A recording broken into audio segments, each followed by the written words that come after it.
آج کی محفل میں ہم میر تقی میر کی جس غزل پر بات کریں گے اس کا پہلا شعر ہے: کیا دن تھے وہ کہ یہاں بھی دل آرمیدہ تھا، روح آشیاں طائر رنگ پریدہ تھا۔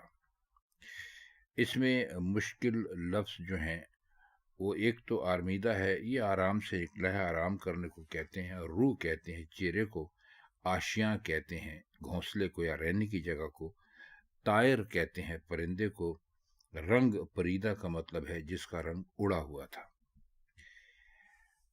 فرماتے یہ ہیں کہ چہرے کے رنگ کو طائر سے تشبیہ دینا کوئی نئی بات نہیں ہے، بلکہ چونکہ رنگ کے ساتھ اڑنا بھی مشتمل ہے، اس لیے محض رنگ کو طائر سے تشبیہ دینا عام ہے۔ شعر میں دو باتیں نئی ہیں۔ اول تو یہ کہ چہرے کو طائر رنگ کا آشیاں کہا ہے، دوسرے یہ کہ طائر رنگ پریدہ کی ترکیب اس قسم کی ہے جسے ہم عام طور پر غالب سے مخصوص سمجھتے ہیں، یعنی اس کو دو طرح پڑھ سکتے ہیں، یا تو طائر کو رنگ پریدہ کا موصوف سمجھیے یا طائر رنگ کو مضاف فرض کیجیے۔ پہلی صورت میں مراد ہوگی وہ طائر جس کا رنگ پریدہ ہے، یعنی جس کا رنگ، وہ پرندہ جس کا رنگ اڑ چکا ہے۔ دوسری صورت میں مراد ہوگی طائر رنگ جو اب اڑ گیا ہے۔ پہلی صورت میں تو اس کو آپ مرکب توصیفی کہہ سکتے ہیں، اور دوسری صورت میں اس کو اضافی کہہ سکتے ہیں۔ دونوں مصروں میں مقابلہ یا تقابل بھی خوب ہے۔ جب دل آرمیدہ تھا تو چہرہ بھی رنگ کے طائر کے لیے آشیانہ تھا۔ آشیانہ جہاں طائر آرام کرتے ہیں، اب یہ آپ کو بتایا ہے۔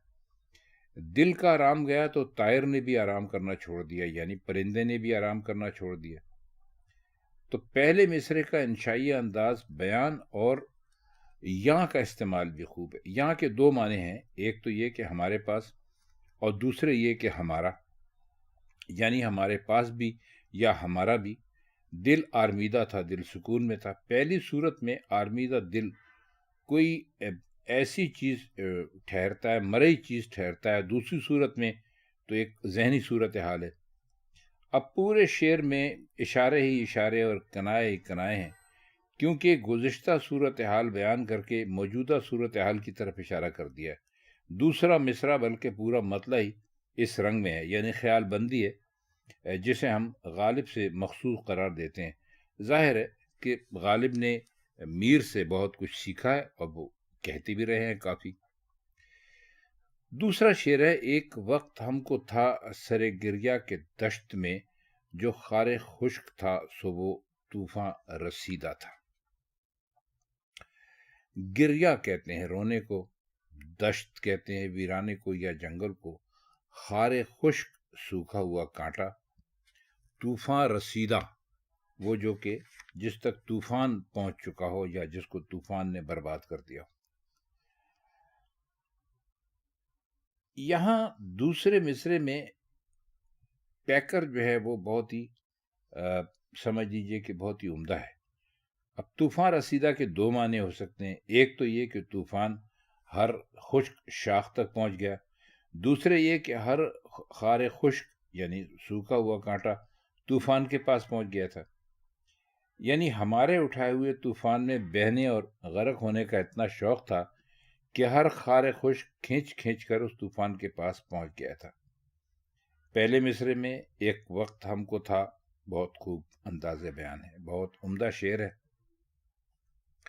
تیسرا شعر ہے: جس صید گاہ عشق میں یاروں کا جی گیا، مرگ اس شکار گہ کا شکار رمیدہ تھا۔ رمیدہ کا مطلب ہوتا ہے پریشان۔ ویسے تو آرمیدہ بھی کہتے ہیں، آرام سے بھی ہے، لیکن یہ پریشان حالی کو یہاں پر انہوں نے ایک طرح سے اس کے معنوں میں یہاں پر لیا ہے۔ غالب کا بھی ایک شعر ہے، لیکن غالب نے تھوڑا سا اس موضوع کو آگے لے کر گئے۔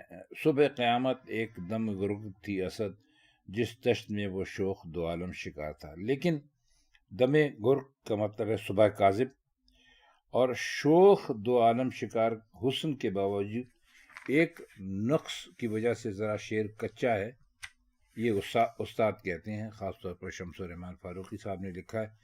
نقص یہ ہے کہ شعر میں یہ بات کہیں واضح نہیں ہوتی کہ جس دشت میں وہ شوخ دو عالم میں شکار تھا، اسی دشت میں صبح قیامت کی ہستی صبح کاذب سے زیادہ نہ تھی. یعنی پہلے مصرے میں وہاں یا اس طرح کا کوئی لفظ ہونا چاہیے تھا. غالب کے شعر میں معنوی باریکیاں ضرور میر کے شعر سے زیادہ ہیں، لیکن میر کا شعر زیادہ عمدہ ہے اور معنوی لطف سے بھی خالی نہیں ہے.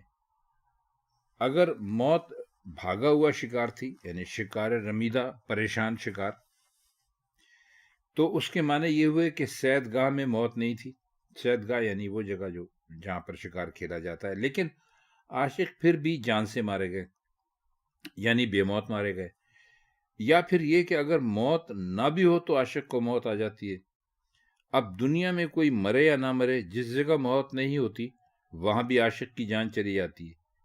دوسرا پہلو یہ بھی ہو سکتا ہے کہ جس دشت یا شکارگاہ میں عاشقوں نے جان دی وہ اتنا بھیانک تھا کہ موت جو دنیا میں سب سے زیادہ بھیانک چیز ہے وہاں سے گھبرا کے بھاگ نکلی. عاشق پھر بھی ثابت قدم رہا اور آخر ان کی جان گئی. اس کا اگلا شعر ہے: مت پوچھ کس طرح سے کٹی رات ہجر کی، ہر نالہ میری جان کو تیغے کشیدہ تھا. ہجر کی رات، جدائی کی اور تنہائی کی رات، جب محبوب قریب نہ ہو. نالا رونے کو، فریاد کرنے کو کہتے ہیں. تیغ تلوار کو کہتے ہیں. کشیدہ کہتے ہیں کھینچے ہوئے کو. تو اب اس کا کیا مطلب ہوگا یہ جب ہم شعر کی تشریح کریں گے تو انشاءاللہ آپ کو پھر بتاتے ہیں. اس سے پہلی بات تو یہ دیکھیے کہ کٹی اور تیغ کی رعایت خوب ہے. اگر نالا جان کے لیے تلوار کا کام کر رہا تھا تو اس کے معنی یہ ہوئے کہ ہر نالے کے ساتھ رشتہ جان بھی تھوڑا تھوڑا کٹ رہا تھا. رات گزرنے کے معنی تو یہ ہیں ہی کہ عمر کی رات کٹ گئی. لیکن نالا چونکہ تیغ کشیدہ کا کام کر رہا تھا اس لیے ہر نالے کے ساتھ عمر بھی گھٹتی جا رہی تھی. اگر میں نالا نہ کرتا تو شاید میری عمر کچھ لمبی ہو جاتی. اس میں حقیقت نگاری بھی ہے، کیونکہ کثرت نالا کے باعث کی جو باعث ہے وہ جہاں کاہی اسی سے ہوتی ہے. مت پوچھ کا مخاطب ظاہر نہ کرنے میں لطف یہ ہے کہ ممکن ہے خود معشوق سے یہ بات کہہ رہے ہوں. اس صورت میں ایک پہلو یہ بھی پیدا ہوتا ہے کہ معشوق ایسے وقت میں ملا ہے جب آہ کرنے کی وجہ سے عمر گھٹ گھٹ کر اتنی کم ہو گئی کہ اب معشوق کے ساتھ لطف صحبت اٹھانے کی فرصت بہت کم رہ گئی ہے. یعنی اگر معشوق مل بھی جاتا ہے تو اس کے ساتھ جو وقت گزارنے کا جو مزہ ہے اس کا وقت اب بہت کم رہ گیا ہے. نالا اور کشیدہ کی رعایت بھی دلچسپ ہے، کیونکہ نالا بھی کھینچا جاتا ہے اور کشیدہ کا مطلب ویسے بھی کھینچنے ہی ہوتے ہیں. تو مل ملا کر آپ کہہ سکتے ہیں کہ شعر بہت ہی اعلیٰ ہے. آخری شعر ہے اس کا: حاصل نہ پوچھ گلشن مشہد کا بول ہوس، یا پھل ہر ایک درخت کا حلق بریدہ تھا. گلشن باغ کو کہتے ہیں، یہاں پر دنیا مراد ہے. مشہد آپ نے نام بہت سنا ہوگا، شہر کا نام بھی ہے بہت مشہور، غالباً ایران کے. مشہد کا مطلب ہوتا ہے شہید ہونے کی جگہ، وہ جگہ جہاں پر آدمی شہید ہو جائے. اور بریدہ کہتے ہیں کٹے ہوئے کو. سر بریدہ آپ نے سنا ہوگا، کٹے ہوئے سر کا. اور حلق بریدہ یعنی جس کا حلق کٹا ہوا ہو.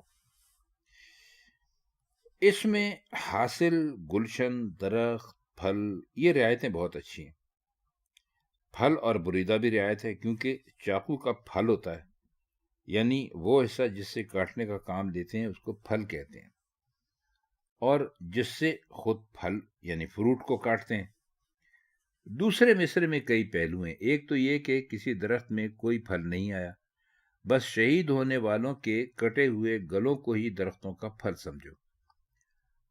پھل کے معنی اگر آپ نتیجہ فرض کر لیں تو پہلو یہ ہے کہ یہاں لوگوں نے جو درخت لگائے ان کو ان درختوں کا پھل یہ ملا کہ ان کے گلے کٹ گئے.